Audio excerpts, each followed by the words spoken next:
মৃত্তিকায় উপরে মূর্তি আঁকিয়া তার সঙ্গে কহে কথা। ছবি আঁকছেন মাটির উপর, সেই ছবির সঙ্গে কথা বলছেন।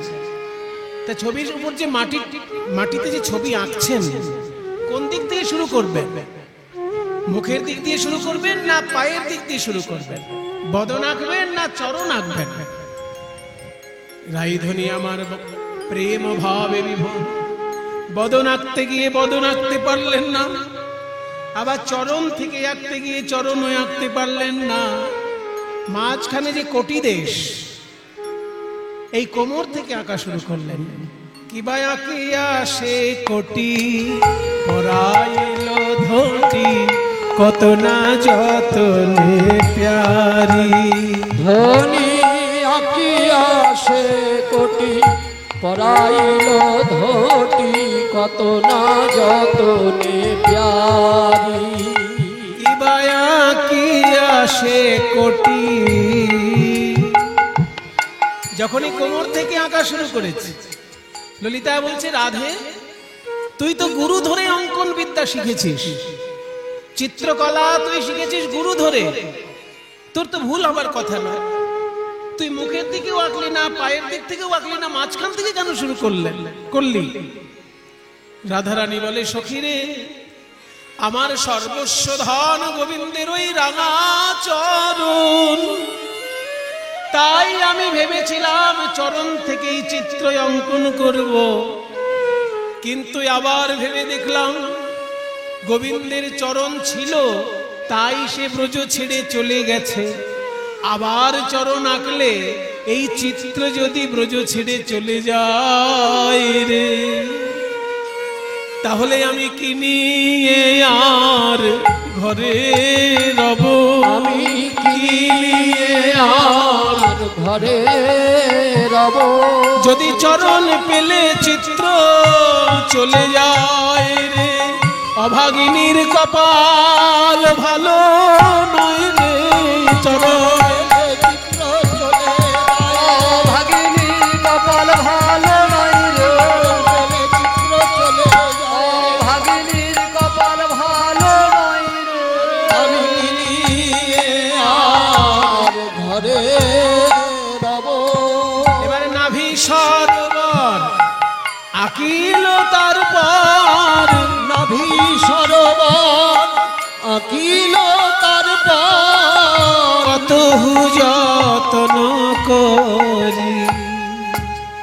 কোমরের পরে যে এই নাভি অঙ্কন করেছে, অমনি সখীগণ বুঝলো ছবিটা তাহলে উপরের দিকেই যাচ্ছে। এবার বক্ষ অঙ্কন করলো, তারপর করযুগল, হাত দুটো যখন আঁকলো কিরকম, বাহু দুটি আঁকি ছল ছল আঁকি, মুরলি দিল সে করে। কিবা বাহু দুটি আঁকি ছল ছল আঁকি, মুরলি দিল সে করে। হাতে সুন্দর বাঁশিটি দিয়ে বলে তেমন করে বাঁশি বাজাও, একবার তেমন করে বাঁশি বাজাও। তুমি আর দেখা দাও বানা দাও, তেমন করে বাঁশি বাজাও। তুমি আর দেখা দাও বানা দাও, তেমন করে বাঁশি বাজাও। যে বাঁশি শুনে আমরা হলাম দাসী, তেমন করে বাঁশি বাজাও। যে বাঁশি শুনে আমরা হলাম দাসী, যে বাঁশি শুনে হলাম বনবাসী, বাঁশি শুনে আমরা হলাম দাসী। বাঁশি শুনে হলাম বনবাসী, বাঁশি শুনে আমরা হলাম দাসী। বাঁশি শুনে আমরা বনবাসী, বাঁশি শুনে আমরা হলাম দাসী। তেমন করে বাঁশি বাজাও। এবার কম্বু কণ্ঠ কিবা অপরূপ শোভা, ওই কম্বুকণ্ঠ কিবা অপরূপ শোভা, কম্বুকণ্ঠ কিবা অপরূপ শোভা, কম্বুকণ্ঠ কিবা অপরূপ শোভা। কম্বু মানে হচ্ছে শঙ্খ, কম্বু কম্বু শব্দের অর্থ হচ্ছে শঙ্খ। গলাটা অঙ্কন করেছেন, গলা দেখে মনে হচ্ছে যেন শঙ্খ। গলার সঙ্গে শঙ্খ কেন বলা হলো না? গলায় যে গোল গোল দাগ থাকে, দেখবেন শঙ্খটা মুখের দিক থেকে গোল গোল ভাঁজ ভাঁজ দাগ আছে। ওই শঙ্খের যেহেতু গোল গোল দাগ, সেই জন্য গলাতেও গোল গোল দাগ বলে শঙ্খের সঙ্গে গলাটা তুলনা করেছে। কিবা কম্বু কণ্ঠ, কিবা অপরূপ শোভা, কম্বু কণ্ঠ কিবা অপরূপ শোভা, কম্বু কণ্ঠ কিবা অপরূপ শোভা, বদনয়া কিলো পরে। ওই কম্বু কণ্ঠ কিবা অপরূপ শোভা, বদনয়া কিলো পরে। চাঁদ বদন অঙ্কন করে সেই বদনে বদন দিয়ে কথা বলছেন। বদনয়া কিয়া শ্যামের বদনয়া কিয়া, মুখে মুখ দিয়া তার সনে কহে কথা। শ্যামের বদনয়া কিয়া, মুখে মুখ দিয়া তার সনে কহে কথা। কি কথা বলছে গো? বলে দাসীর কথা কি মনে পড়ে না? দাসীর কথা কি মনে পড়ে না? তুমি দ্বারকায় রাজা হয়েছ বলে দাসীর কথা কি মনে পড়ে না? দ্বারকায় রাজা হয়েছ বলে, বৃন্দাবনের রাখাল রাজা, দ্বারকায় রাজা হয়েছ বলে, বৃন্দাবনের রাখাল রাজা, দ্বারকায় রাজা হয়েছ বলে, দাসীর কথা কি মনে পড়ে না? বদনয়া কিয়া, মুখে মুখ দিয়া তার সনে কহে কথা। যদুনাথ ওহে প্রাণনা,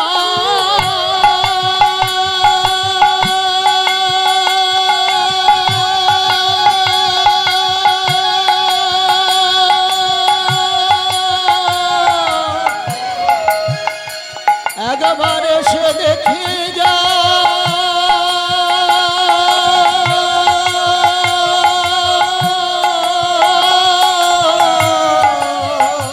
দাস যদুনাথ কয় ওহে রসময় আসিয়া দেখো হে তা। দাস যদুনাথ কয় ওহে রসময় আসিয়া দেখো হে থা। পদকর্তা যদুনাথ গোবিন্দের উদ্দেশ্যে বলছেন, একবার এসে দেখে যাও হে, একবার এসে দেখে যাও তোমার প্রেমময়ীর কি যে দশা। একবার এসে দেখে যাও, তোমার প্রেমময়ীর কি যে দশা, একবার এসে দেখে যাও। তোমার প্রেমময়ীর কি যে দশা, বলতে হিয়া ফেটে যায়, প্রেমময়ীর কি যে দশা, বলতে হিয়া ফেটে যায়। তোমার প্রেমময়ীর কি যে দশা, বলতে হিয়া ফেটে যায়। একবার এসে দেখে যাও। ওই যদুনাথ কয় ওহে রসময় আসিয়া দেখো হে ধা, আসিয়া দেখো হে ধা। তীব্র বিরহ দশায় মগ্ন রাধা রানী। ওদিকে নারদ মুনি সারা পৃথিবী ঘুরতে ঘুরতে বৃন্দাবনে এসেছে হাজির। ওরে আমার বাহন ঢেকি, ঢেকি, আমাকে কাঁধে নিয়ে সারা পৃথিবী ঘুরছিস আর সারা জীবন শুধু যুদ্ধ দেখছিস। সত্য যুগে হিরণ্যাক্ষ হিরণ্যকশিপু দুই ভাই ভগবানের সঙ্গে যুদ্ধ করেছে দেখেছিস। আবার ত্রেতা যুগে রাম রাবণ যুদ্ধ দেখেছিস।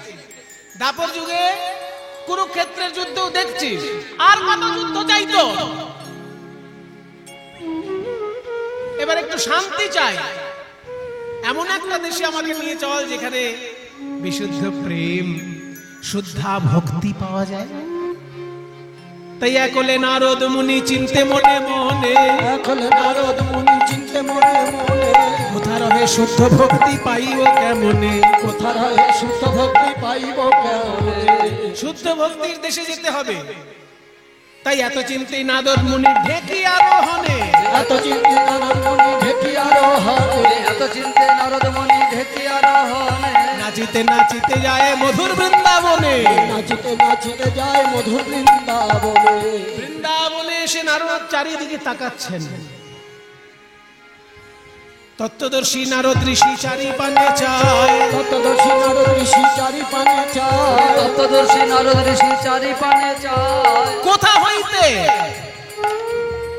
হইতে তাপ আসি লাগে মোর গায়ে, কোথা হইতে তাপ আসি লাগে মোর গায়ে, অঙ্গ কেন জ্বলে যায়, অঙ্গ কেন জ্বলে যায়, আমার অঙ্গ কেন জ্বলে যায়, অঙ্গ কেন জ্বলে যায়, জ্বালা জুড়াইতে ব্রজে এলাম অঙ্গ কেন জ্বলে যায়, জ্বালা জুড়াইতে ব্রজে এলাম অঙ্গ কেন জ্বলে যায়। জ্বালা জুড়ানোর জন্য বৃন্দাবনে এলাম, আর বৃন্দাবনে এসে দেখছি তাপ লাগছে গায়ে। বসুন বসুন, বৃন্দাবনে এসে দেখছি তাপ লাগছে। তবে আমার নামও নারদ, আমি শেষ না দেখে ছাড়ি না। হ্যাঁ, আমার গায়ে লাগবে তাপ আর আমি ছেড়ে দেব? এই তাপ কোথা থেকে আসছে সেই উৎসটা আমার দেখা দরকার। সেই তাপের কেন্দ্র অনুসন্ধান করতে করতে নারদ এসে দাঁড়ালেন রাধা রানীর কুঞ্জের সামনে। দেখে রাধা রানীর কুঞ্জে এত বিরহ তাপ। হা কৃষ্ণ কৃষ্ণ বলে যখন একটা দীর্ঘশ্বাস ফেলছেন, নাকের সামনে দপ করে আগুন জ্বলে যাচ্ছে, এত বিরহ রাইধনির। আর সেই তাপ নারদ মুনির গায়ে লাগছে। নারদ চিন্তা করলেন, সারা জীবন আমি অনেক দেশ ঘুরেছি, অনেক প্রেম দেখেছি চোখের সামনে, কিন্তু এমন বিরহ তো দেখিনি যার তাপে আমি পর্যন্ত ঝলসে যাচ্ছি। তাই আমার নাম নারদ। এই বিরহ যদি দূর করতে না পারি তাহলে আমার নাম নারদ নয়। রাধারানী, তুমি একদম কাঁদবে না, কৃষ্ণ কৃষ্ণ বলে তুমি আর কেঁদো না। আমি তোমার গোবিন্দের কাছে যাব, এমন একটা যজ্ঞের ব্যবস্থা করব যেখানে তোমাকে উপস্থিত হতেই হবে, আর তোমার শ্রীকৃষ্ণের সঙ্গে নয়নে নয়নে মিলন হবে। তুমি আর কেঁদো না। এই বলে রাধা রানীকে সান্ত্বনা দিয়ে নারদ বললেন, ওরে আমার বিনা, সারা জীবন তুই তো নারায়ণ নারায়ণ নাম গেয়েছিস, আজকে রাধা নাম গাইতে গাইতে একবার দ্বারকায় চলতো। শ্রীকৃষ্ণ যখন রাধা রানীর নাম শুনবেন, দ্বারকার ভূমিতে বসে তিনি চমকে উঠবেন। চল রাধা নাম গাইতে গাইতে দ্বারকায় চল। বলো বলো যন্ত্র রাধা নাম মন্ত্র, জাগ যজ্ঞ ব্রত কিছু নাহি আর। বলো রাধা নাম মন্ত্র, জাগ যজ্ঞ ব্রত পূজা কিছু নাহি আর। বলো যন্ত্র রাধা নাম মন্ত্র, জাগ যজ্ঞ ব্রত কিছু নাহি আর। বলো বলো বিনে রাধা নাম বিনে, বলো বলো বিনে রাধা নাম বিনে, এই ত্রিভুবনে কিছু নাহি আর। বলো বলো যন্ত্র রাধা নাম মন্ত্র, জাগ যজ্ঞ ব্রত কিছু নাহি আর।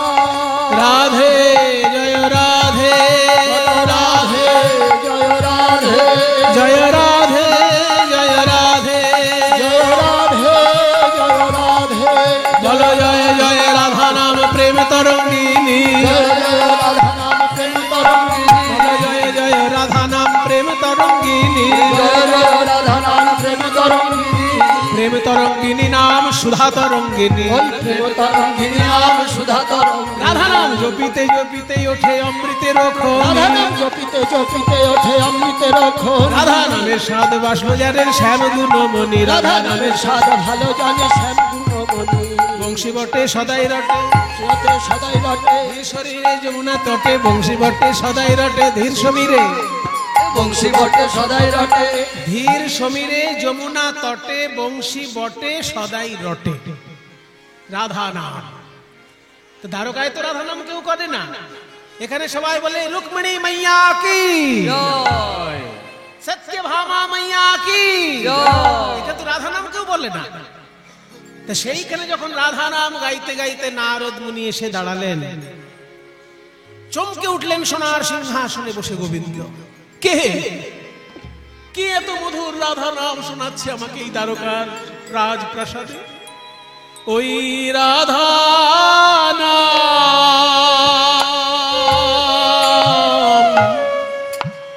রাধা নাম,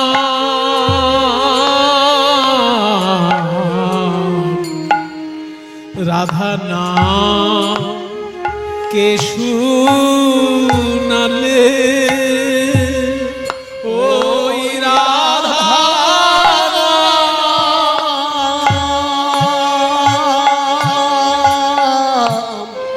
রাধা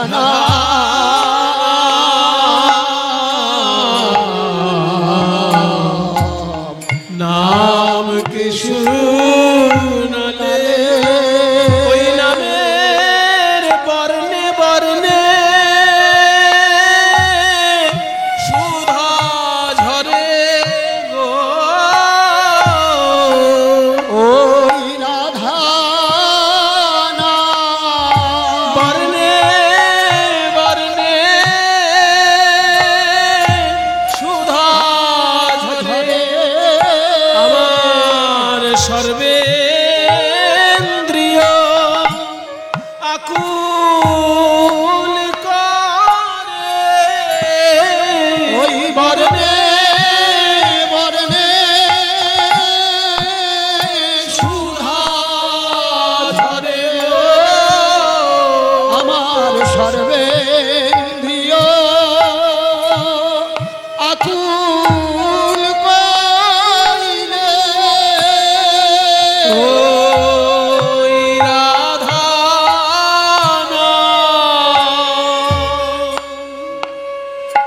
আকুল হয়ে পড়েছেন গোবিন্দ রাধা নাম শুনে। সেই সময় নারদ মুনি আসছেন। রাধা রানী কি, রাধা রানী কি, রাধা রানী কি।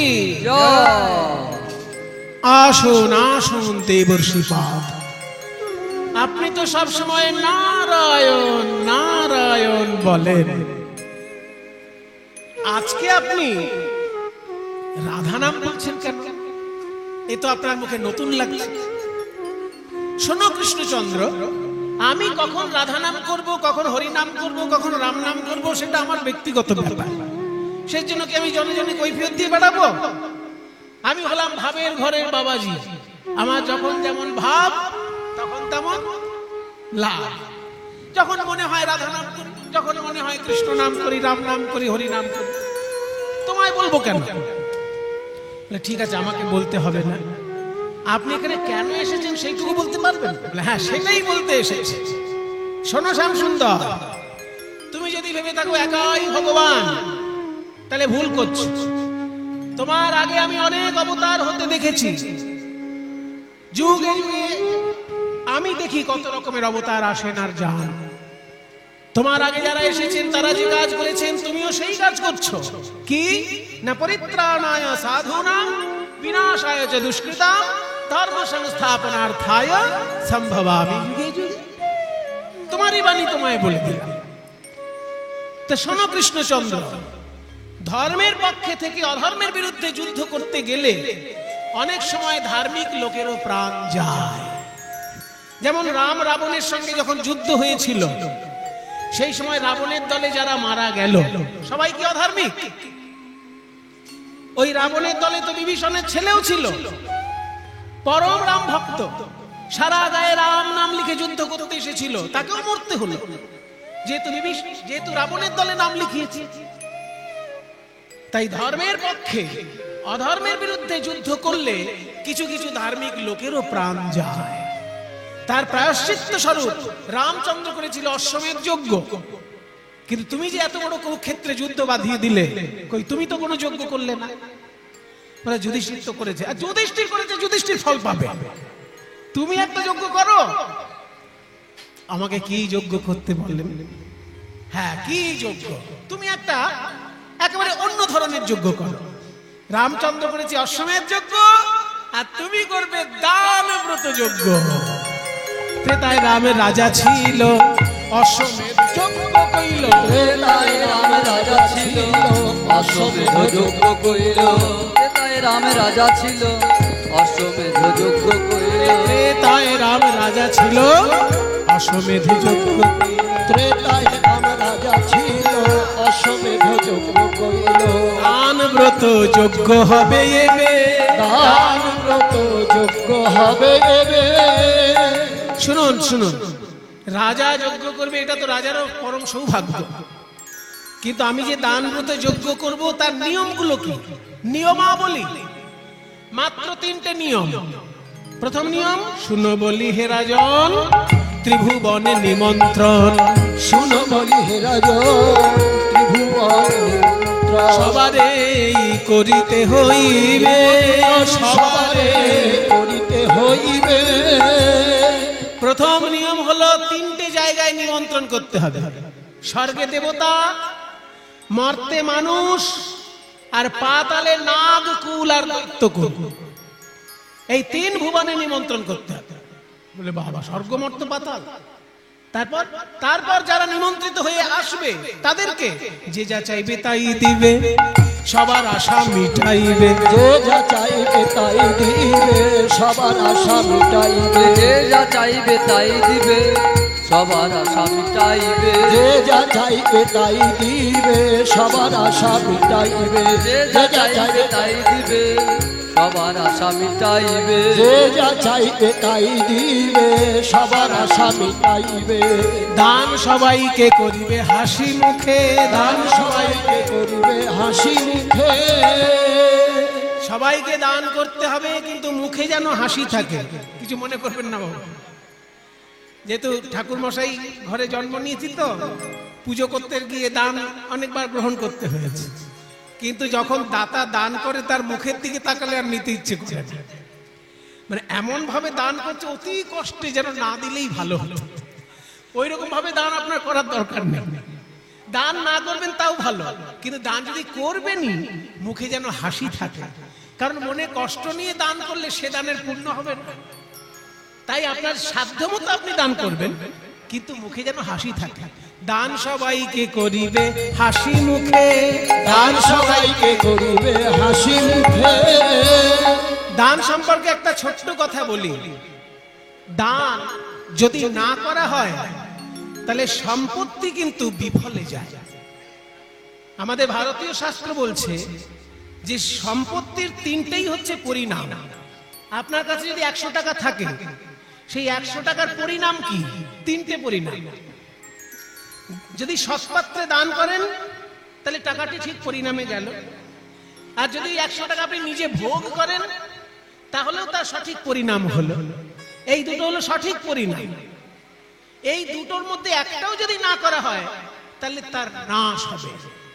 সে টাকাটা আপনারও কাজে লাগলো না, আর আপনার অনুগত যে তারও কাজে লাগলো না। এটা কিন্তু আপনার বৃথা গেল টাকাটা। তাই দান, ভোগ এবং নাশ, এই 3টে হচ্ছে অর্থের পরিণাম। সেই জন্য বেঁচে থাকতে থাকতে কিছু দান করে যাওয়া উচিত। বলছে হস্তস্য ভূষণম দানম। কারোর হাতে যদি দামি দামি আংটি পরা থাকে, সেটা সেই হাতের ভূষণ নয়। সেই হাত যদি কোনোদিন দান করেছে কাউকে, তাহলে জানবে সেই হাতে ভূষণ আছে। যদি কোনো হাত কাউকে কিছু দান করে থাকে, তাহলে সেই হাতে আংটি না থাকলেও সেটা ভূষিত হাত, তাতে ভূষণ আছে। হস্তস্য ভূষণম দানম। সেই জন্য দান যখন করবে মুখে যেন হাসি থাকে। দান সবাইকে করিবে হাসি মুখে। দান সবাইকে করিবে হাসি মুখে। এটা দ্বিতীয় কথা। এবার তৃতীয় নিয়ম কি? যজ্ঞের শেষ নিয়ম বলছি, মন দিয়ে শোনো। সর্বশেষে দান দিয়া ভিক্ষার ঝুলি স্কন্ধে লইয়া। সর্বশেষে দান দিয়া ভিক্ষার ঝুলি স্কন্ধে লইয়া। ভিক্ষা করি যাবে মন সুখে। ভিক্ষা করি যাবে মন সুখে। দান করার পর যাদের কাছে দান করেছো তাদের কাছে গিয়ে এই আঁচল পেতে ভিক্ষা চাইবে। বলে এটা আবার কেমন কথা হলো?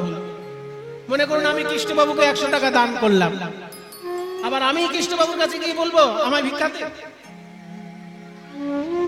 লোকে আমাকে হাসি ঠাট্টা করবে না আমাকে নিয়ে? বলে না না, হাসি ঠাট্টার মতো আপনি ভিক্ষা করবেন কেন? মনে করুন আপনি রাজা মানুষ, কাউকে 1 কোটি টাকা আপনি লিখে দিলেন চেকে একটা 1 কোটি টাকা দান করলেন। এবার সেই লোকটার কাছে গিয়ে যদি আপনি আঁচল পেতে বলেন, ওই যে আমি 1 কোটি টাকা দিয়েছি, ওর মধ্যে 1 টাকা তুমি আমায় ভিক্ষা দাও। 1 কোটি টাকা দান করার পর 1 টাকা ভিক্ষা চাইলে কেউ কি হাসবে? বলে না, হাসবে না কেউ, কিন্তু আমি চাইবো কেন? বলে চাইলে আপনারই লাভ।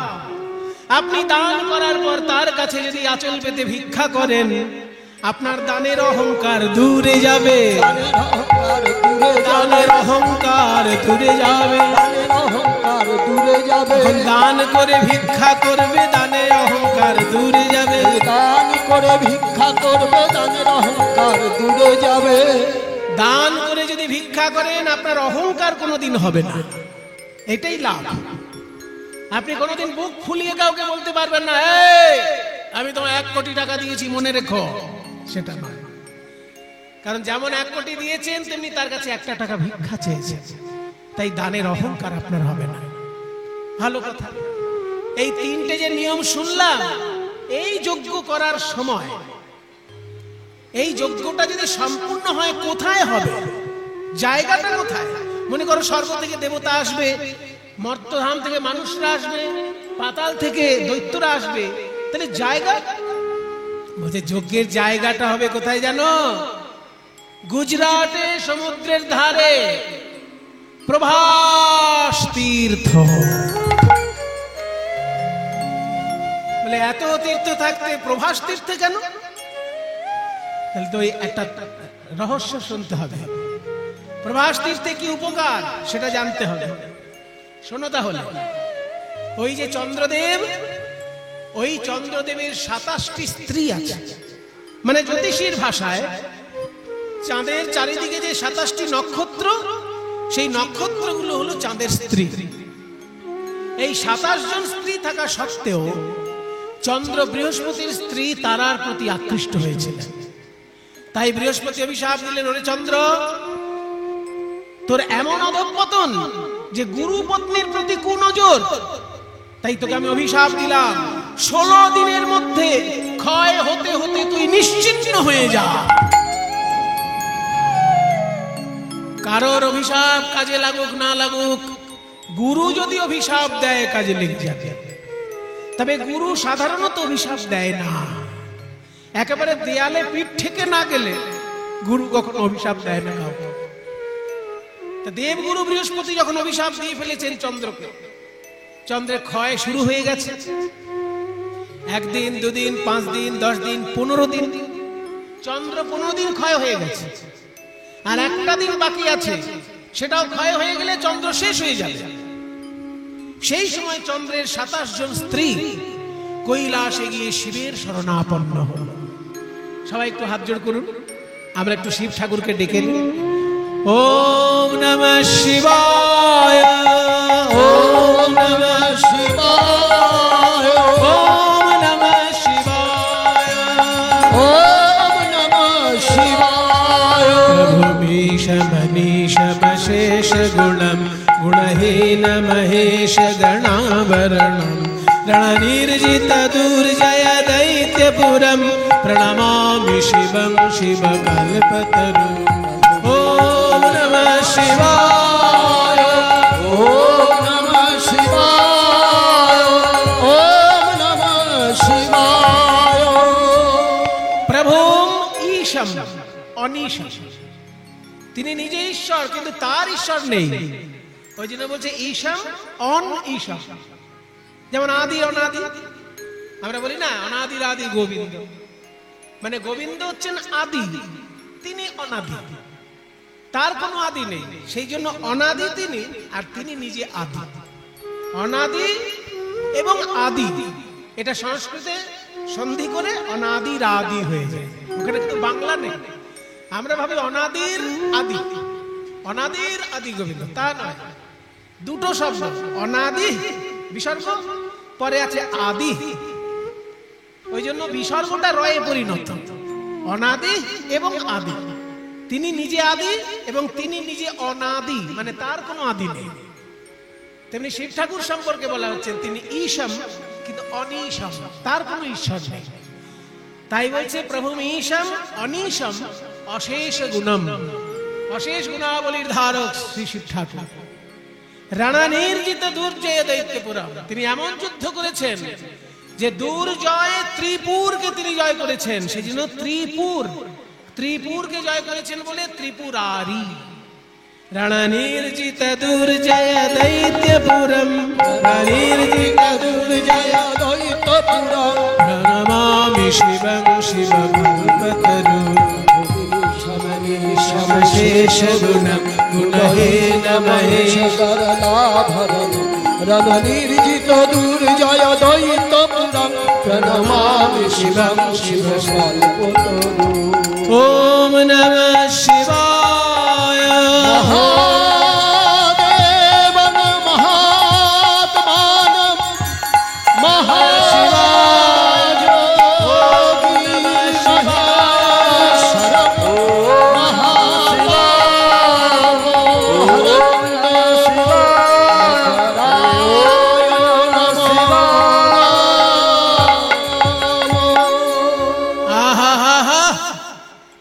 কে তোমরা এরকম ভাবে আমাকে ডাকছো? আমার ধ্যান নষ্ট হয়ে যাচ্ছে। আমাদেরকে চিনতে পাচ্ছেন না? আমরা আপনার শালিকা। হ্যাঁ, খেয়াল করুন ভালো করে।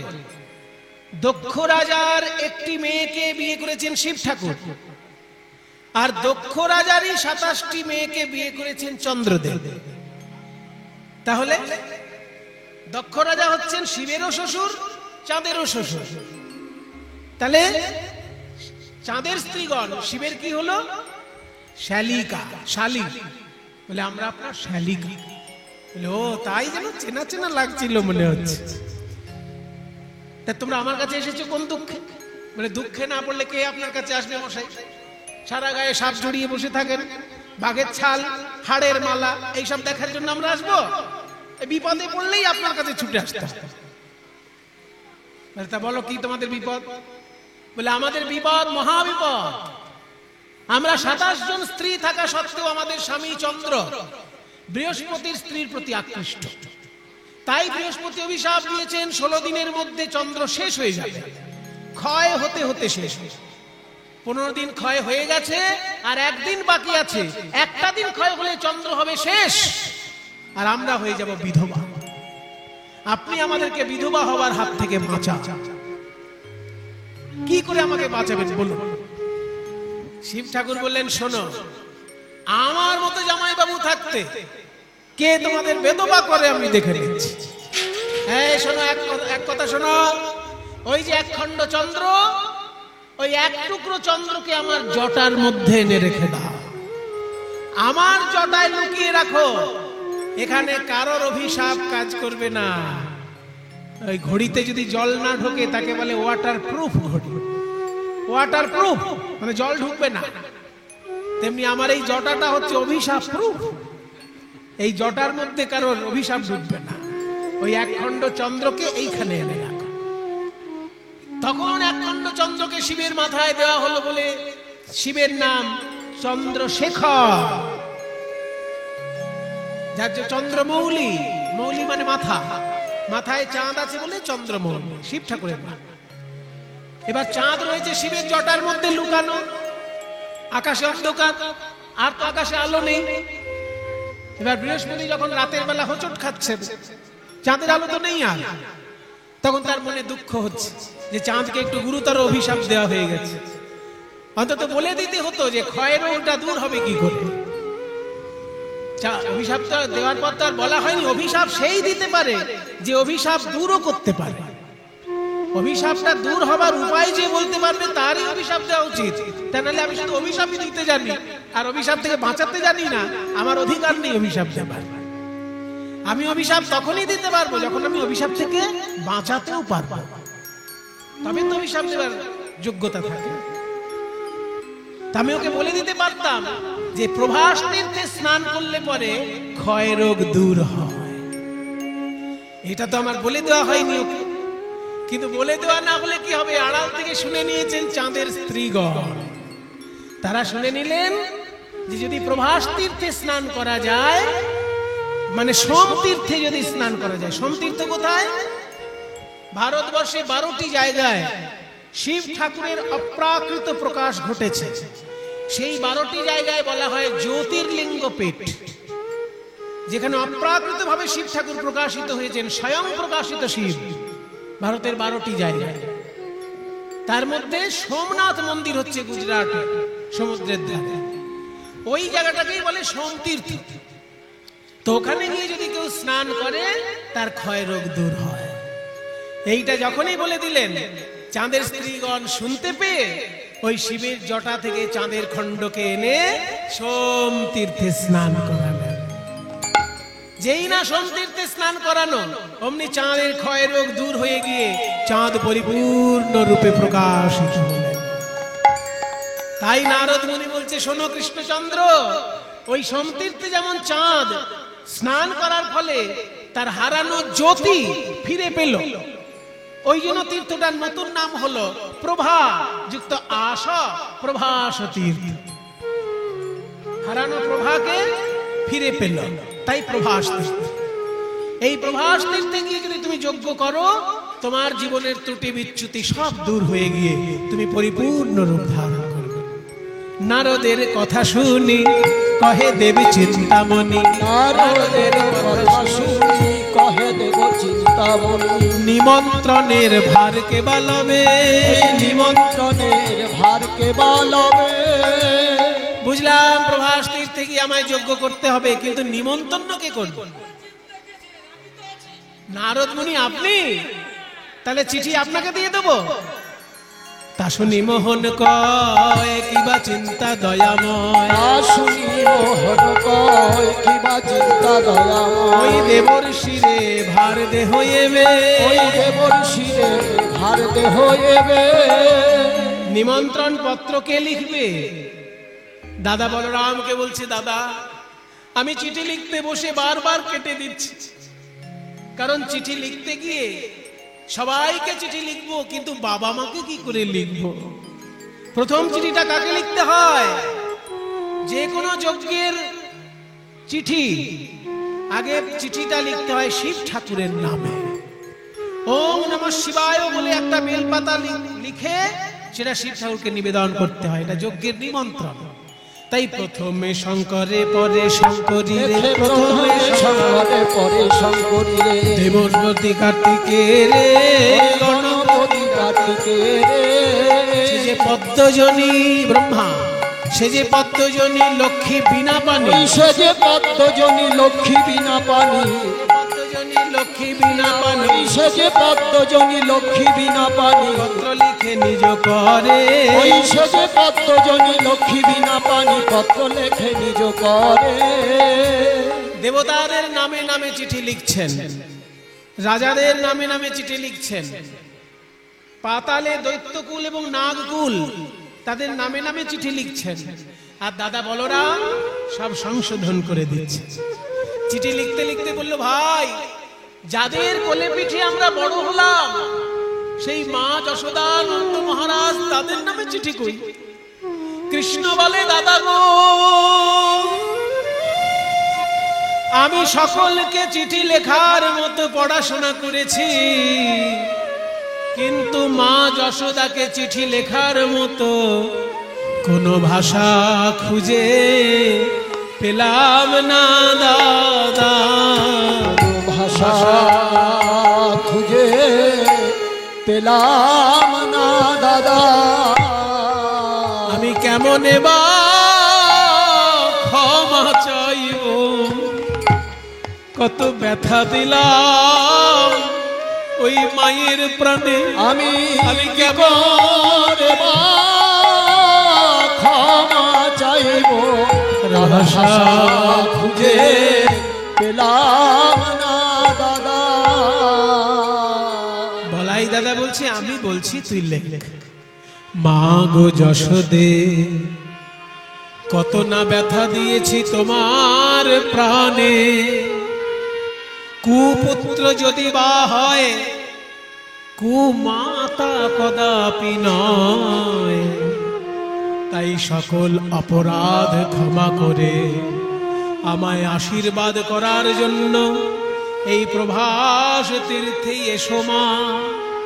তুমি আশীর্বাদ না করলে আমার যজ্ঞ সম্পূর্ণ হবে না। মাকে যদি এরকম কোন ছেলে লেখে, মা কি না এসে পারে? নন্দ মহারাজকে লিখলেন, নন্দ বাবা আপনাকে আর কি বলবো, ছোটবেলা থেকে বৃন্দাবনের মাঠে মাঠে আমি শুধু দুষ্টুমি করেছি, ছোট ছেলে হয়ে বড় বড় অসুরকে মেরেছি, কিন্তু যজ্ঞ আমি কোনোদিন করাইনি। বরং তুমি যজ্ঞ করাচ্ছিলে ইন্দ্রের যজ্ঞ ওই গোবর্ধন তটে, সেখানে আমি গিয়ে সেই যজ্ঞ বারণ করে দিয়ে গোবর্ধনের পূজা করতে বললাম। কাজে যজ্ঞ যেহেতু তুমি করিয়েছো, তুমি অনেক কিছু জানো যজ্ঞের নিয়ম, তাই তুমি নিজে এসে দাঁড়িয়ে থেকে যজ্ঞ পরিচালনা করবে, যাতে আমার কোনো অপরাধ না হয়। এই ছেলের দায়িত্ব তোমাকে নিতে হবে। তাই বাবাকে দায়িত্ব দিয়ে দিলে যজ্ঞ পরিচালনা। তৃতীয় কথা, শ্রীরাম সুদাম তাদের উদ্দেশ্যে বলছে, ওরে শ্রীরাম, ওরে সুদাম, যজ্ঞ করতে গেলে ভাত রুটি খাওয়া যাবে না, ফল খেয়ে থাকতে হবে। তোরা বৃন্দাবন থেকে পাকা পাকা ফল আনবি, আমি ওইগুলোই খেয়ে থাকবো। আর রাধা রানীর উদ্দেশ্যে আড়ালে লিখছেন, ওগো রাধে প্রেমময়ী, তুমি শুধু আমার প্রেমময়ী নও, আমার শক্তি সঞ্চারিণী। তুমি এসে আমাকে নয়নে নয়নে শক্তি সঞ্চার করবে, তবে তো এই আমি যজ্ঞ পূর্ণ করতে পারব। তোমার নয়নে যে মহাশক্তি, ওই শক্তি তুমি আমাকে নয়নে নয়নে সঞ্চার করবে, সেই শক্তিতে আমি যজ্ঞ করব। এই বলে সকলের নামে চিঠি দিয়ে নারদের মাথায় তুলে দিলেন। নিমন্ত্রণ পত্র লইয়া নারদ চলিল, নিমন্ত্রণ পত্র লইয়া নারদ চলিল, নিমন্ত্রণ পত্র লইয়া নারদ চলিল, নিমন্ত্রণ পত্র লইয়া নারদ চলিল, নিমন্ত্রণ পত্র লইয়া নারদ চলিল। কৈলাস ধামে আসি উপনীত হলো, কৈলাস ধামে আসি উপনীত হলো, কৈলাস কৈলাস এই কৈলাস ধামে আসি উপনীত হলো। পাহাড় পর্বত তো পাহাড়ে হাঁপিয়ে গেছে কৈলাস। আয় বাবা নারদ, পত্র হেরি ভোলানাথের আনন্দিত মন, পত্র হেরি ভোলানাথের আনন্দিত মন, বম বম বলি ভোলা করয় নর্তন, বম বম বলি ভোলা করয় নর্তন, বম বম বলি ভোলা করয় নর্তন। আনন্দ ধরে না, আনন্দ ধরে না, পত্র হেরি ভোলানাথের আনন্দ ধরে না, ওই পত্র হেরি ভোলানাথের আনন্দ ধরে না। বম বম বলি ভোলা করয় নর্তন, বম বম বলি ভোলা করয় নর্তন। মনের আনন্দে শিব ঠাকুর নাচছেন। কিরে তুই এখানে কি করতে এসেছিস? বাবা মহারাজ মহাদেব, শোনো মামা, তুমি শুধু এই কৈলাসে বসে ধ্যানই করে যাও, পৃথিবীতে কি হলো কোনো খবর রাখলে না। কি বলছে শুনলেন? বলছে আমি কেন নেব, সব অফিসার ফিট করা আছে। মানে নারদ মুনিও ওনার একজন অফিসার। শোনো মামা, আমি নতুন খবর এনেছি। শ্রীকৃষ্ণচন্দ্র দ্বারকার প্রভাস তীর্থে দান ব্রত যজ্ঞ করতে চলেছে, আর সেই যজ্ঞে প্রথম চিঠি তোমার নামে। তুমি একা নও, সাঙ্গ পাঙ্গ সঙ্গে নিয়ে যেতে পারবে। হ্যাঁ, তোমার সঙ্গে কারা? ভূত প্রেত নন্দী ভৃঙ্গি সবাইকে নিয়ে যাবে। পত্র হেরি ভোলানাথের আনন্দিত মন, পত্র হেরি ভোলানাথের আনন্দিত মন, পত্র হেরি ভোলানাথের আনন্দিত মন, বম বম বলি ভোলা করয় নর্তন, বম বম বলি ভোলা করয় নর্তন। আনন্দে শিব ঠাকুর নাচতে লাগলেন। পাতালে দৈত্যকুল নাগকুলকে নিমন্ত্রণ সেরে মর্তধামে সমস্ত রাজ্যে নিমন্ত্রণ সম্পূর্ণ করে বৃন্দাবনে এলো নারদ। দেখে শ্রীদাম সখা পটেতে আঁকা শ্যামের মূরতি করে। দেখে শ্রীরাম সখা পটেতে আঁকা শ্যামের মূরতি করে। পাকা পাকা ফল লইয়া বলে ভাই কানাই খারে খারে। পাকা পাকা ফল লইয়া বলে ভাই কানাই খারে খারে। কানাই, আমরা তোকে এঠো ফল খাওয়াতাম বলে তুই রাগ করে দারুকায় চলে গেছিস। এঠো ফল খাওয়াবো না রে, আমরা এঠো ফল খাওয়াবো না রে। শ্রীরাম, নারদমুনি, আমাদের ভাই কানাই কেমন আছে? ওরে শ্রীরাম, তোদের ভাই কানাই বিরাট বড় যজ্ঞ করবে, আর সেই যজ্ঞে তোদেরকেও যেতে হবে। ভাত রুটি খেতে পারবে না, ফল খেয়ে থাকতে হবে। আর এই বৃন্দাবনের পাকা পাকা ফল তোরাই নিয়ে যাবি। হ্যাঁ হ্যাঁ নিয়ে যাবো। শ্রীরাম বলছে আর তাহলে কান্নাকাটি করা যাবে না, চল বৃন্দাবনের আমের আম কাঁঠালের সময় ভালো করে আম কাঁঠাল নে। হ্যাঁ একদম গরুর গাড়ি বোঝাই করে নিয়ে যাবো। জামরুল, জাম, লিচু সব সব ফল নিবি। শ্রীরাম সুদাম চলল, আরো দুই পায়ে গিয়ে দেখছে নন্দ পিতা জেলেছে চিতা প্রাণ তেজিবার তরে। দেখে নন্দ পিতা জেলেছে চিতা প্রাণ জীবার তরে। ওরে তোরা চিতা সাজা, আমার গোপালকে দেখে না দেখে আমি আর থাকতে পারছি না। নারদ মুনি বলছে মহারাজ, আপনি সারা গায়ে ঘৃত লেপন করে দাঁড়িয়ে আছেন কেন? নারদ, আমি যে আর সইতে পারছি না, আমি চিতায় ঝাঁপ দেবো ভাবছি।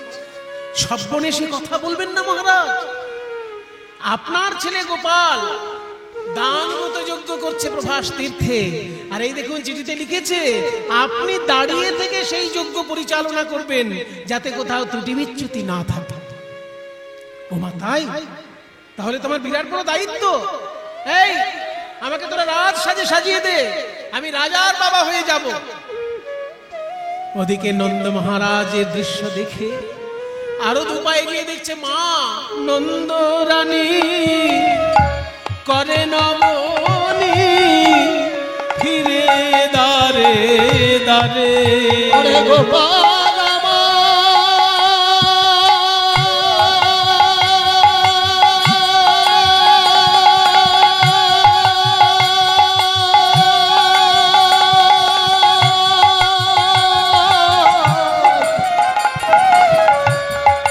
একবার ফিরে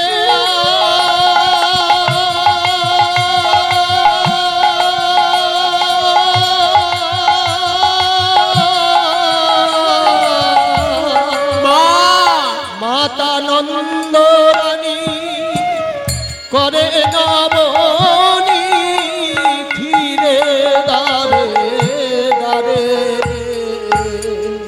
আপনি কাঁদবেন না মা, এই দেখুন আপনার গোপাল দান ব্রত যজ্ঞ করবে প্রভাস তীর্থে। চিঠিতে লিখেছে আপনি গিয়ে আশীর্বাদ না করলে সেই যজ্ঞই সম্পূর্ণ হবে না। হ্যাঁ, আমার গোপাল আমাকে আশীর্বাদের কথা লিখেছে, তাহলে আমার কথা ওর মনে আছে? ও তো জানে না ছোট ছেলে, আশীর্বাদ কি খালি হাতে করা যায়? আমি সারা রাত্রির জেগে ছানা মাখন বানাবো, ওর মুখে ছানা মাখন তুলে দেবো, তবে তো আশীর্বাদ করবো। মা যশোদা শুরু করলেন ছানা মাখন তৈরি করা। ওদিকে রাধারানী নিজ কুঞ্জদ্বারে শয়ন করে আছেন। পদ্ম ফুলের পাপড়ি দিয়ে বিছানা করে সেই কোমল শয্যায় রাধারানী শয়ন করেছেন।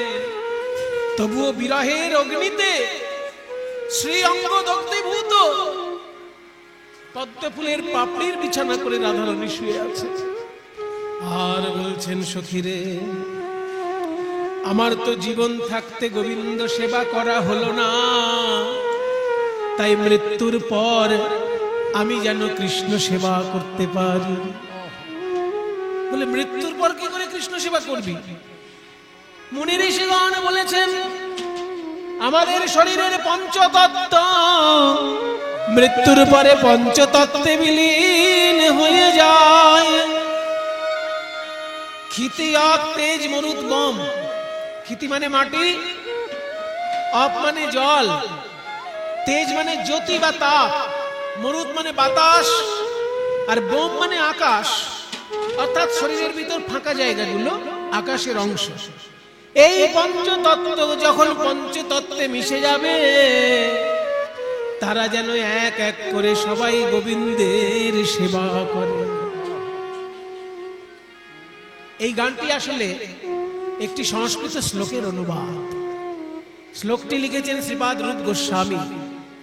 পঞ্চত্বং তনুরেতু ভূত নিবাহ স্বাংশে বিশন্তি স্ফুটং ধাতারং প্রণিপন্ত হন্ত শিরসা তত্রাপি ইয়াচে বরম। আমি বিধাতার চরণ ধরে প্রার্থনা করি, বলি, হে বিধাতা, আমার শরীরের পঞ্চতত্ত্ব যখন পঞ্চতত্ত্বে বিলীন হবে, তাদের মধ্যে প্রথম তত্ত্ব ক্ষিতি মানে মাটি। আমার শরীরের মাটি অংশ যেন গোবিন্দের সেবা করে। কিভাবে? না, যে পথে গোবিন্দ হেঁটে হেঁটে যাবে, আমার শরীরের মাটি যেন সেই পথের চরণ ধুলা হয়ে থাকে। যাহা পহু অরুণ চরণে চলি যাত,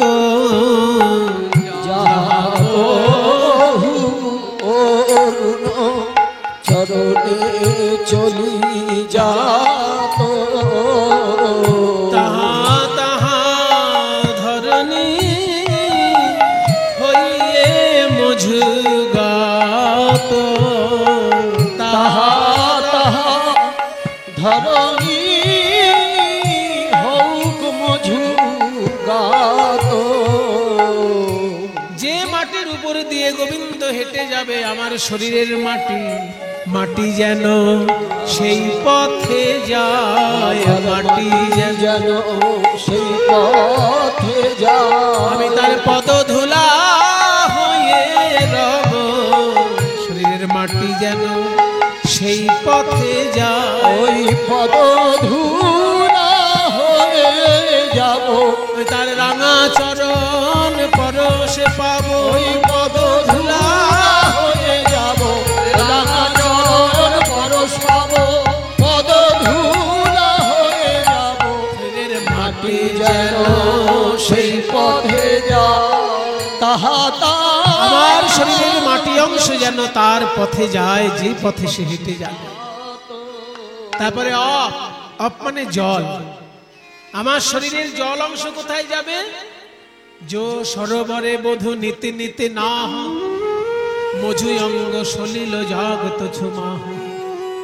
যে সরোবরে গোবিন্দ নিত্য স্নান করে, আমার শরীরের জল অংশ যেন সেই সরোবরে গিয়ে তাকে স্নান করিয়ে দেয়। ক্ষিতি, আপ, তেজ। তৃতীয় তত্ত্ব হচ্ছে তেজ। তেজ মানে জ্যোতি। আমার শরীরের জ্যোতিটা কোথায় যাবে? না, যে আয়নায় গোবিন্দ মুখ দেখে, আমার শরীরের জ্যোতি অংশ সেই আয়নায় গিয়ে তার মুখমণ্ডলকে যেন উজ্জ্বল করে তোলে।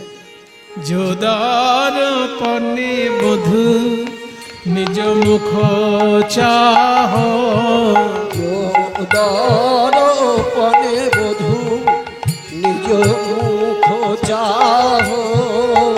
মধু অঙ্গ জ্যোতি জাত তুছু মা। মধু অঙ্গ জ্যোতি জাত ছুমা। আমার শরীরের জ্যোতি তার আয়নায় গিয়ে যেন তার শ্রী মুখমণ্ডলের জ্যোতিকে আরো উজ্জ্বল করে দেয়। তৃতীয় তেজ মরুত, চতুর্থ হচ্ছে মরুত মানে বাতাস। আমার শরীরের বাতাস অংশটা কোথায় যাবে না, জয়ী বিজনে বধু বিজয়ী গত, যে পাখা দিয়ে গোবিন্দ হাওয়া যায়, হাওয়া খায়, মঝুই অঙ্গ মরুত হোক মৃদুবাত, আমার শরীরের মরুত অংশ যেন সেখানে মৃদু বাতাস হয়ে তাকে সেবা করে। এবার পঞ্চম তত্ত্ব হচ্ছে আকাশ তত্ত্ব। শরীরের ভিতরের ফাঁকা জায়গাগুলো আকাশের অংশ, তাহলে আকাশের সঙ্গে তো আমার শরীরের আকাশও মিশে যাবে, সে কি করে সেবা করবে? জয়ী গগনতলে ভরময়ী শ্যাম, যে গগনতলে আমার গোবিন্দ ভ্রমণ করে, মঝুই অঙ্গ গগন জগত ছুটা, আমার শরীরের আকাশ অংশ যেন সেখানে চলে যায়। তার মানে যে আকাশের তলায় গোবিন্দ দাঁড়িয়ে থাকবে, আমার শরীরের আকাশ যেন সেখানে যায়। তাহলে সেবা করবে কি করে? সেবা, আমি মেঘ হয়ে ছায়া ধরব, মেঘ হয়ে ছায়া ধরব, মেঘ হয়ে ছায়া ধরব, আমি মেঘ হয়ে ছায়া ধরব, তার তাপিত অঙ্গ শীতল হবে, আমার অঙ্গের ছায়া লেগে, তাপিত অঙ্গ শীতল হবে, আমার অঙ্গের ছায়া লেগে, তাপিত অঙ্গ শীতল হবে, মেঘ হয়ে ছায়া ধরব। এই যে পঞ্চতত্ত্বের সেবার একটি সুন্দর পদ যিনি লিখেছেন, তার উদ্দেশ্যে সবাই একবার প্রণাম করুন, কারণ আমরা তাদেরকে এর বেশি কিছু দিতে পারবো না। পদকর্তা গোবিন্দ দাসের উদ্দেশ্যে সবাই একবার প্রণাম করুন। গোবিন্দ দাস কি বলছেন? গোবিন্দ দাসে কহে কাঞ্চন গৌরী, গোবিন্দ দাসে কহে, বেশি দূর নয়, জন আপনাদের এখান থেকে গঙ্গা পেরোলেই সব মহাতীর্থ। গঙ্গা পেরোলেই ওপারে চলে যাবেন, কাটোয়ার পরেই শ্রীখণ্ড, কাটোয়ার পাশে শ্রীখণ্ড আছে না, ওই শ্রীখণ্ডই হচ্ছে গোবিন্দ দাসের জন্মস্থান। ওই শ্রীখণ্ডের মধ্যে একটা গাছতলায় কালী পুজো হয়, সেই কালী পুজো স্বয়ং গোবিন্দ দাস মহাশয় করতেন। গোবিন্দ দাসের আরাধিত সেই কালী পুজো এখনো শ্রীখণ্ডের মাটিতে হচ্ছে। কাজে এত সুন্দর, আমাদের যুগে যেমন রবীন্দ্রনাথ শ্রেষ্ঠ কবি, তেমনি মধ্যযুগের পদাবলী সাহিত্যে গোবিন্দ দাস হচ্ছেন সর্বশ্রেষ্ঠ পদকর্তা। তার জন্মস্থানেই পাশেই শ্রীখণ্ড, গিয়ে একবার প্রণাম করে আসবে। গোবিন্দ দাসে কহে কাঞ্চন গৌরী, গোবিন্দ দাসে কহে কাঞ্চন গৌরী, সোমর কত তনু তোহে কিয়ে ছোড়ি, সোমর কত তনু তোহে গিয়ে ছোড়ি। ভাগ্যবান পদকর্তা গোবিন্দ দাস বলছেন, এই অপরাধে তুমি যদি এক টুকরো সোনা হও, তাহলে আমার গোবিন্দ হলো এক টুকরো নীলা পাথর। এক টুকরো সোনা আর এক টুকরো নীলা পাশাপাশি যদি থাকে, উভয়েই উভয়কে অলঙ্কৃত করে। সোনার ছটা নীলায় গিয়ে পড়ে, আবার নীলার ছটা সোনায় গিয়ে পড়ে। তুমি হলে সোনার টুকরো আর গোবিন্দ হলো নীলার টুকরো, দুজন দুজনকে ছাড়া থাকতেই পারবে না। তুমি বাইরে কেন খুঁজছো? একবার খুঁজে দেখো হৃদয় মাঝে, খুঁজে দেখো হৃদয় মাঝে, কালো কৃষ্ণ লুকায়ে আছে, সে তো তোমা বিনা রইতে না রে। কালো কৃষ্ণ লুকায়ে আছে, বিনা রইতে না রে, কালো কৃষ্ণ লুকায়ে আছে, খুঁজে দেখো হৃদয় মাঝে, সোমর কত তনু তোহে গিয়ে ছোড়ি। নারদ মুনি এসে বলছে, রাধে তুমি মরে যাবার পর কৃষ্ণ সেবা করার কথা ভাবছো? ওসব দুশ্চিন্তা দূর করো। এই দেখো আমি যজ্ঞের ব্যবস্থা করে এসেছি, কৃষ্ণ করবেন যজ্ঞ আর তুমি করবে শক্তি সঞ্চার। তুমি নয়নে নয়নে শক্তি সঞ্চার করবে কৃষ্ণকে। এই দেখো তার নিজের হাতে লেখা চিঠি। রাধারানী চিঠি দেখে বলছেন, বাহ, আমার প্রাণবধূ আমাকে নিমন্ত্রণ করেছে রে, আমাকে তো না গেলে হবেই না, তোরা আমায় সাজিয়ে দে। যেই না বলেছে সাজিয়ে দে, অমনি সেইখানে এসেছে কুটিলা। এত বছর কেলে ছড়ার জন্য কান্নাকাটি করে এখনো বউয়ের মরণ হয় না। এত লোকের মরণ হয়, আমার বৌদি। আজকে দাদাকে ডেকে একটা হেস্তনেস্ত করব। দাদা, হ্যাঁ, এই যে তোমার গিন্নি। আচ্ছা, কি করেছে ও? ও সেজে গুজে রূপের ডালি নিয়ে গিয়ে গিয়ে কেলো ছড়ার কাছে হাজির হবে। কি? ওই দেখো কত সাজছে। তাই নাকি? বাবারে, মালা নিয়ে কেমন সাজছে দেখো, ওই কেলে ছড়ার কাছে যাবার জন্য। তাই নাকি? তুমি এক্ষুনি মা কালীর খাড়া নিয়ে একদম দুটুকরো করে দাও। একদম এক্ষুনি একটা হেস্ত নেস্ত করে ছাড়ছি। যখনই আয়ান এসেছে ক্রোধান্বিত হয়ে, রাধারানী আয়ানকে দর্শন করে বলছেন, তুমি চিনতেই পারলে না আমি তোমার ঘরে কোন মহাশক্তি ছিলাম? বলি, চেনো না তুমি যে মোরে, কে ছিলাম আমি তোমার ঘরে, ছিলাম আমি তোমার ঘরে। এত বলি হইল অপরূপ, এত বলি হইল অপরূপ, রাধিকা ধরিল কালিকা রূপ, রাধিকা ধরিল কালিকা রূপ, রাধিকা ধরিল কালিকা রূপ, অমনি কালী হয়ে দাঁড়ালো, কালী হয়ে দাঁড়ালো, কালী হয়ে দাঁড়ালো, আমাদের রায় বিনোদিনী কালী হয়ে দাঁড়ালো, আমাদের রায় বিনোদিনী কালী হয়ে দাঁড়ালো। আজ দেখি আয়ান পদতলে, ওই দেখিয়া আয়ান পদতলে, লুটায় জয় কালী বলে, লুটাই জয় কালী বলে, বলে চিনিতে নারলাম, চিনিতে নারলাম। ঘরণী রূপে আমার ঘরণী রূপে ও জননী চিনতে নারলাম, ধরণী রূপে জননী চিনিতে নারলাম। ক্ষমা করো রাধে, ক্ষমা করো, তোমার কি রূপ দেখছি আমি? তুমি হলে মহাশক্তি, তোমাকে অবরুদ্ধ করার ক্ষমতা এই ত্রিভুবনে কার আছে? তাই তুমি যাও সেই মহাযজ্ঞে, আমার হয়ে দু কথা তুমি কৃষ্ণ চরণে বলে এসো। রাধারানীর মধ্যে কালী রূপ দর্শন করে করজোড়ে স্তব করতে লাগলেন আয়ান। সবাই একটু হাত জোড় করুন, আমরাও একটু যখন মাতৃকাকে প্রাণ ভরে ডাকি। ওম রাত্রি ব্যাখ্যাদতিং প্রপদ্যে,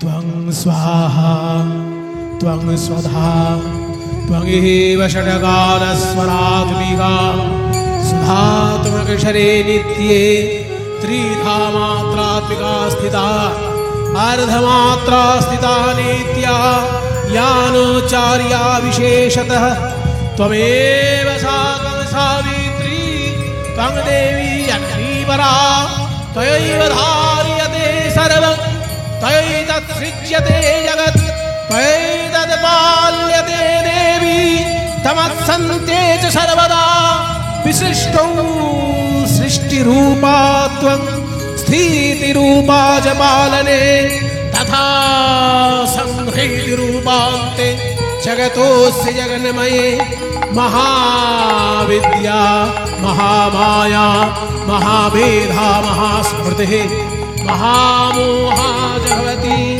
महादेवी महाशूली प्रकृतिस्त्वं हि सर्वस्य गुणत्रय विभाविनी कालरात्रिर्महारात्रिर्मोहरात्रि सदात्मा त्वं श्री त्वमेश्वरी त्वं हि त्वं बुद्धिर्बोधलक्षणा लज्जा पुष्टिस्तथा तुष्टिस्त्वं शान्तिः शान्तिरेव च खड्गिनी शूलिनी घोरा गदिनी चक्रिणी तथा शङ्खिनी चाविनी बाणा भूषुण्डे परिघायुधा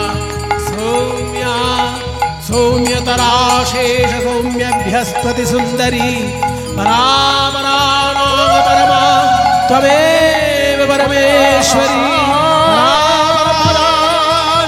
परमा तमेव परमेश्वरी परा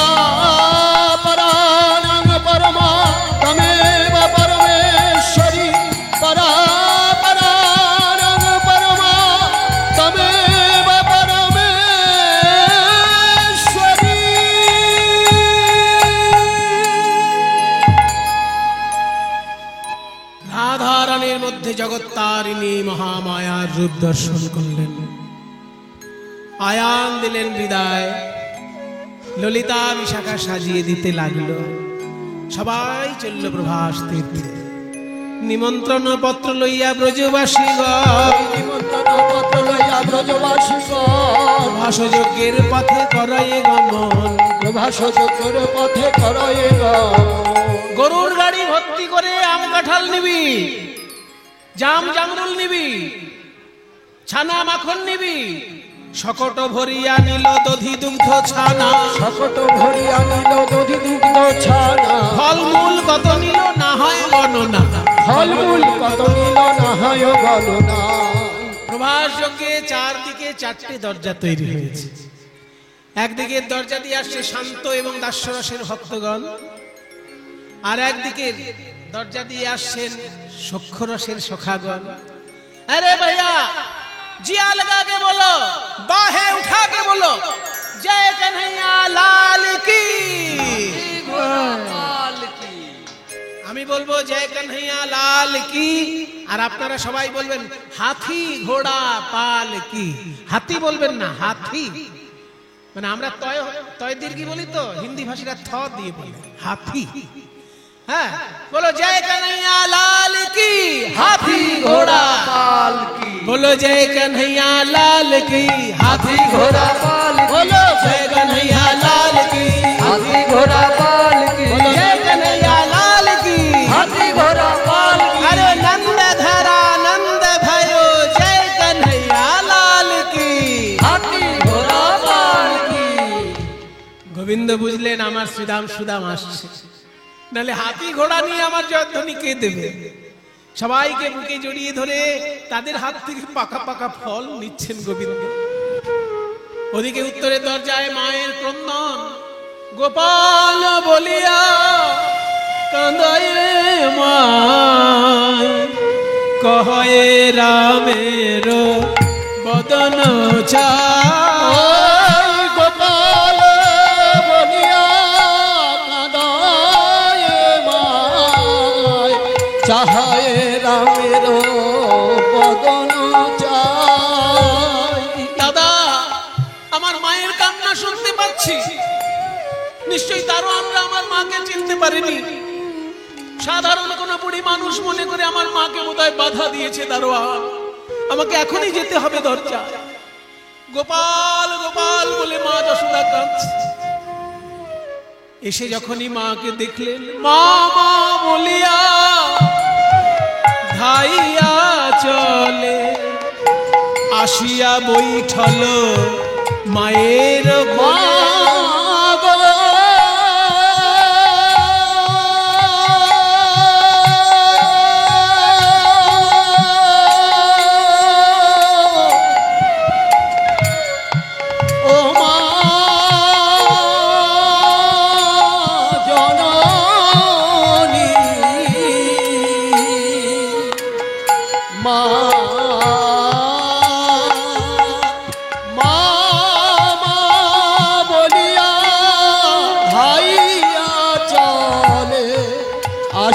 বৈঠল মায়ের কোলে।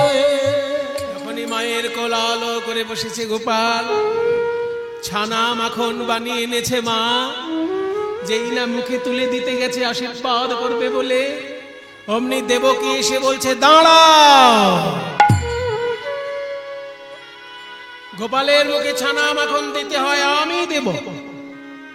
আমি গোপালকে গর্ভে ধারণ করেছি, পেটে ধরেছি আমি, আর তুমি মা সাজবে, ছানা মাখন আমি খাওয়াবো।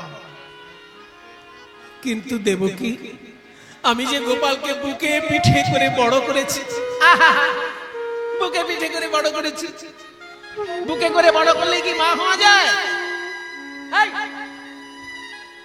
কোকিলের বাচ্চা কাকের বাসায় বড় হয়, তা বলে কি কাক কখনো কোকিলের মা হয়? গোপাল গোপাল তুই বল, তুই আমার বুকে বড় হয়েছিস, আমি কি তোর মা নই? এই কথা শুনে গোপাল রইলেন চুপ, কারণ গর্ভধারিণী হচ্ছেন দেবকী। আর স্তন্যদায়িনী হচ্ছেন যশোদা। কে বড় কে ছোট সে তো নির্ণয় করার ক্ষমতা আমার নেই। তাই জগজ্জননী মা দুর্গা এসে দাঁড়ালেন। একটা ছেলে দুটো মা, মায়ে মায়ে দ্বন্দ্ব বেঁধেছে, তাই জগন্মাতা এসেছে। তাই গৌর প্রেমানন্দে হরি বল। তাহলে আমরা কোথায় ছিলাম? মায়ের পরীক্ষা। ছেলে একজন আর মা দুজন, কে প্রমাণ হবে আসল মা? হরি বল। ও মায়েরা, এখানে বাবাদের থেকেও মায়েরা সংখ্যায় বেশি আছেন, সেই জন্য মায়েদের উদ্দেশ্যে একটা কথা বলি। মনে করুন একটা ছেলে আর দুজন মা দাবি করছে আমরা দুজনাই মা, কে আসল মা হবে কি করে বোঝা যাবে? দারুণ একটা কাহিনী আছে, বলছি এখন। একবার রাজা বিক্রমাদিত্যের সামনে এরকম একটা সমস্যা এসেছিল যে ছেলে একটা আর মা হয়েছে দুজন, বুঝলেন? মানে ছেলের মা সাজতে পারলে সম্পত্তি ভালো করে ভোগ করা যাবে, সেই জন্য দুজন মা দাবিদার এসেছে। একজন মা বলছে আমি এর মা, আর একজন মা বলছে আমি এর মা। এবার ছেলে দুজনের কাউকে চেনে না, সেই জন্য ছেলে ঠিক করতে পারছে না। ছেলে ছোটবেলায় বিদেশে চলে গেছিল, এবার বড় হয়ে এসেছে দেশে, কাজে কে যে মা ছেলে বুঝতে পারছে না। সেই জন্য রাজার কাছে এসেছে সমস্যা। রাজা কি করে ঠিক করবে যে কে আসল মা? এই সমস্যাটা কি? বলছে সমস্যা হচ্ছে একজন ছেলে আর দুজন মা দাবি করছে আমি মা, তাহলে প্রমাণ কি করে করা যায়? রাজা খুব সহজ বিচার করে দিলেন। দেখুন রাজার বুদ্ধি কত উন্নত স্তরের হতে হয়। বোকা লোক কখনো রাজা হতে নেই, তাহলে দেশটা গোল্লায় যায়। বুদ্ধিমান রাজা হতে হয়। কিরকম বুদ্ধি দেখুন রাজা বলল, যে ছেলেটির মা দুজন দাবি করছে ওই দুজন মাকে সামনে ডাকো, আর ছেলেটাকে দু টুকরো করে দুটো খণ্ড দুই মাকে ধরিয়ে দাও। রাজা বিচার করে দিল, যেহেতু দুজনই দাবি করছে ছেলে আমার ছেলে আমার, তাহলে মা দুজনকে ডাকো আর ছেলেটাকে তাদের সামনে দু টুকরো করে কেটে দিয়ে দাও দুজন। যখনই এই কথা বলেছে তখন একজন মা বলছে হ্যাঁ তাই করুন, ওই ছেলেটাকে কেটে এক টুকরো আমাকে দিন আর এক টুকরো ওনাকে দিন। তখন আর একজন মা বলছে যে না না না না, ওকে দু টুকরো করার দরকার নেই, আমি ওর মা নই, আমি ওর মা নই। তখন রাজা বুঝলেন যে বলছে আমি ওর মা নই সেই ওর মা। কারণ কোন মা সহ্য করতে পারবে না যে তার সামনে ছেলেকে দু টুকরো করে দেওয়া হবে। ছেলের সম্পত্তি আমার দরকার নেই, হয়তো জীবনে ছেলের মুখ দেখতে পারবো না, তবুও ছেলে তো আমার সুখে থাকবে, ছেলে বেঁচে থাক, ওকে দু টুকরো করার দরকার নেই, ছেলে আমার অন্য মায়ের কাছে থাক, ও যেন বেঁচে থাকে। তখনই রাজা বুঝলেন যে যে কাটতে বাধা দিচ্ছে সেই হচ্ছে মা। তাহলে আজকে গোপাল একজন ছেলে আর দেবকী বলছে আমার পেটে ধরেছি আমি মা, আর যশোদা দেবী বলছেন যে আমি দুধ খাইয়েছি আমি মা। কে তাহলে মা প্রমাণ কি করে হবে? মা দুর্গা এসে বিচার করলেন যে দুজন মাকে একদিকে দাঁড় করাও আর গোপালকে বিপরীত দিকে দাঁড় করাও, মাঝখানে 100টা কাপড় টাঙিয়ে দাও, 100টা কাপড় টাঙিয়ে দাও। যার দুগ্ধ ধারা 100টা কাপড় ভেদ করে গোপালের মুখে গিয়ে পড়বে সেই মা হবে। শতেক বসন টানা হইবে, শতেক বসন টানা হইবে, কার তনয় গোপাল জানা সে যাবে, কার তনয় গোপাল জানা সে যাবে, দেখো কারো তনয়, কারো তনয় মনে হয় কারো তনয়, কারো তনয়, কারো তনয়, কারো তনয়। তনয় মানে ছেলে, আবার মনে হয় কারো তো নয়, কার ও তো নয়, মনে হয় কারো তো নয়, কারো তো নয়, মনে হয় কারো তো নয়, যে ভজে তারি তো হয়, মনে হয় কারো তো নয়, যে ভজে তারি তো হয়, মনে হয় কারো তো নয়, কারো তো নয়। যখনই বলল যে যার দুগ্ধ ধারা, তখন দেবকী বলছেন আমার গর্ভে জন্ম নিয়েছে, আমার দুধ খাবে না মানে? গর্বে দেবকী সস্তন ধরে, গর্বে দেবকী সস্তন ধরে, আর প্রথম বসন ভেদ না করে, প্রথম বসন ভেদ না করে। যখনই অহংকার করে দুধ খাওয়াতে গেল দেবকী, ওই 100টি কাপড়ের মধ্যে প্রথম কাপড়টি ভেদ করল না। আর যশোদা বলছে আমি সারা জীবন ছেলেকে দুধ খাইয়ে বড় করলাম, আর এই বয়সে আমি এসে প্রমাণ দেব যে আমি ওর মা কিনা। তবু মা দুর্গা যখন বলছে আমি প্রমাণ দেব, গোপাল বলিয়া কাঁদয়ে মা,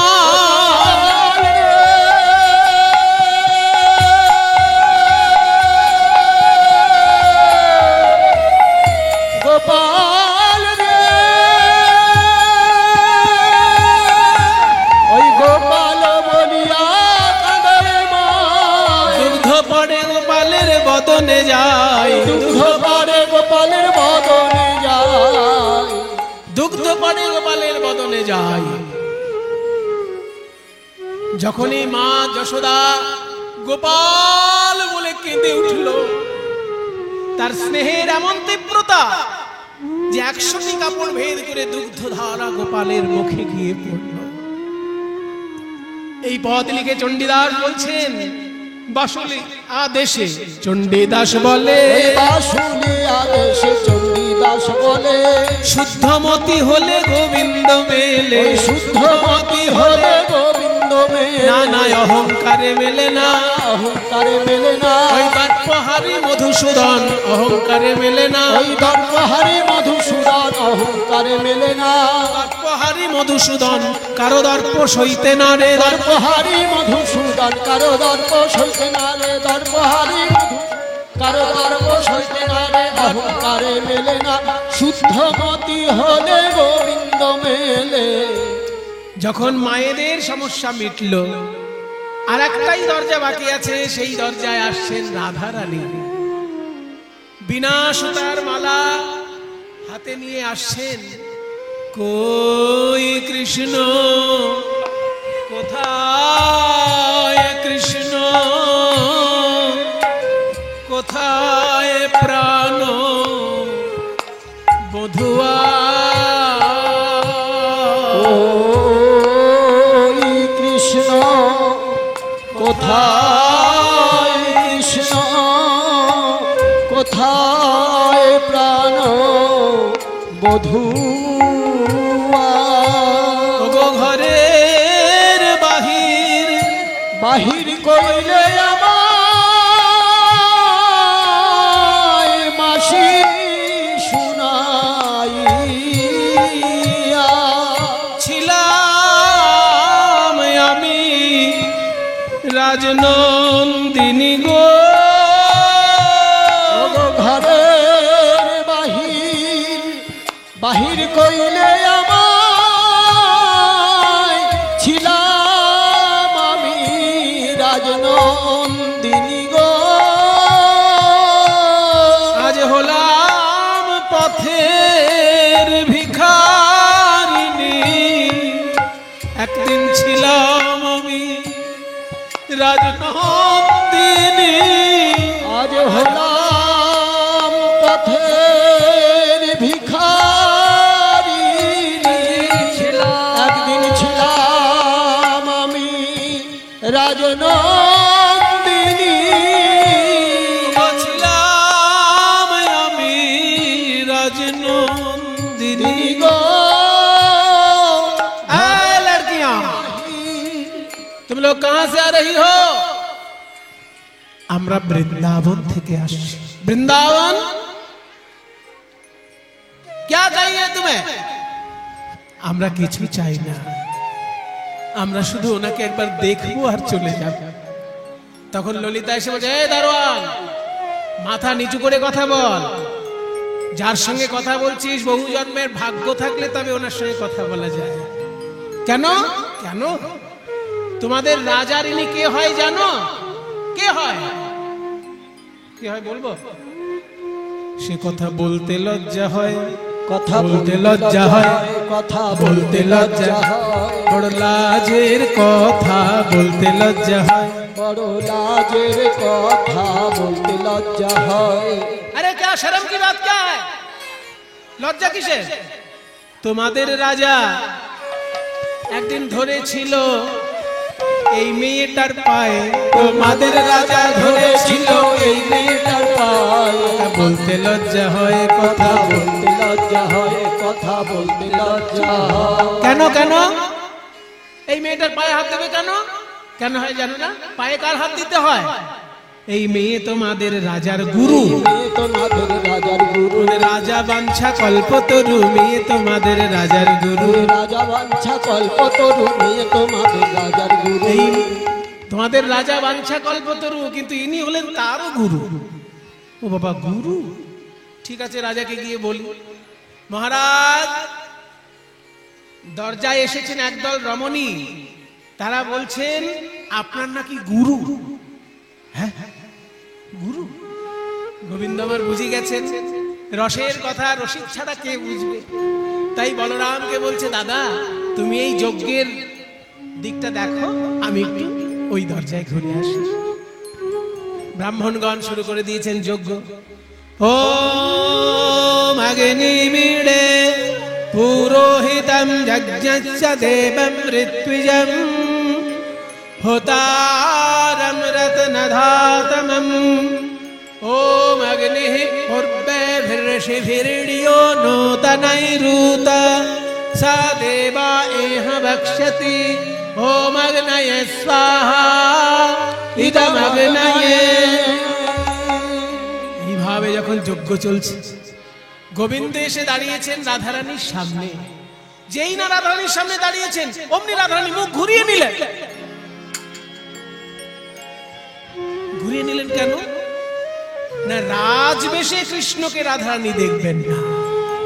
কারণ কৃষ্ণকে ভালোবেসেছেন যে রাধারানী রাখাল বেশে, তাই রাখাল বেশে যতক্ষণ না দাঁড়াচ্ছেন রাধারানী তো দেখবেন না, তাই মুখ ঘুরিয়ে নিলেন। যেই মুখ ঘুরিয়ে নিলেন, অমনি যোগমায়া শরী হরি রচি বৃন্দাবনপুরী, যোগমায়া শরী হরি রচি বৃন্দাবনপুরী। রাধারে দর্শন দিল, রাধারে দর্শন দিল। যোগমায়াকে স্মরণ করলেন, হে যোগমায়া, এখনই এই দ্বারকা ভূমিকে তুমি বৃন্দাবন রূপে সজ্জিত করো, আর আমার রাজবেশ ছাড়িয়ে দিয়ে আমাকে রাখাল বেশে সাজিয়ে দাও। এটা দানব্রত যজ্ঞ, যে যা চাইবে তাকে তাই দিতে হবে। রাধারানী তো দর্শন ছাড়া কিছু চাইছেন না, তাহলে দর্শন দিতে না পারলে এই যজ্ঞ তো অসম্পূর্ণ থাকবে। তাই আমাকে রাখাল বেশে সাজিয়ে দাও, আমি যাতে রাধারানীকে ভালো করে দর্শন দিতে পারি। তাই যখনই আবার রাখাল বেশে সাজিয়ে দিলেন যোগমায়া, সেই রাখাল বেশে গোবিন্দ তাকে দর্শন করছেন রাধারানী প্রাণ ভরে। শ্রীরাধারে দর্শন দিল, শ্রীরাধারে দর্শন দিল। চাইলো তাই দিল, সবার আশা মিটাইল। যা চাইলো তাই দিল, সবার আশা মিটাইল। যে যা চাইলো তাই দিল, সবার আশা মিটাইল। যে যা চাইলো তাই দিল, সবার আশা মিটাইল। প্রভাস যজ্ঞ সম্পূর্ণ হইল, প্রভাস যজ্ঞ সম্পূর্ণ হইল। দূর থেকে নারদ মুনি নয়ন ভরে যুগল দর্শন করছেন। রাধারানীর শ্রীবদনে ওই মধুর হাসি দেখে নারদের আনন্দ ধরে না। বলছে, আমি তো এটাই চাইছিলাম, রাধা গোবিন্দের নয়নে নয়নে মিলন হবে, আমি দূর থেকে দেখব, এই তো আমার চাওয়া। নটবর হেরি তাহা মনেতে আছিল যাহা, নটবর হেরি তাহা মনেতে আছিল যাহা। কৃষ্ণপদে করে নিবেদন, কৃষ্ণপদে করে নিবেদন। হে গোবিন্দ, দেহ পদ ছায়া তুমি কি আর বলিব আমি, কি আর বলিব আমি, দেহ পদ ছায়া তুমি। শুনো হে নন্দের নন্দন, শুনো হে নন্দের নন্দন। আমি আর কিছু চাই না, আর কিছু চাই না। দিতে হয়তো চরণ দিও, আর কিছু চাই না। ওই দিতে হয়তো চরণ দিও, আর কিছু চাই না। দিতে হয়তো চরণ দিও, হে রাধে গোবিন্দ, দিতে হয়তো চরণ দিও। হে রাধে গোবিন্দ, দিতে হয়তো চরণ দিও। হে রাধে গোবিন্দ, দিতে হয়তো।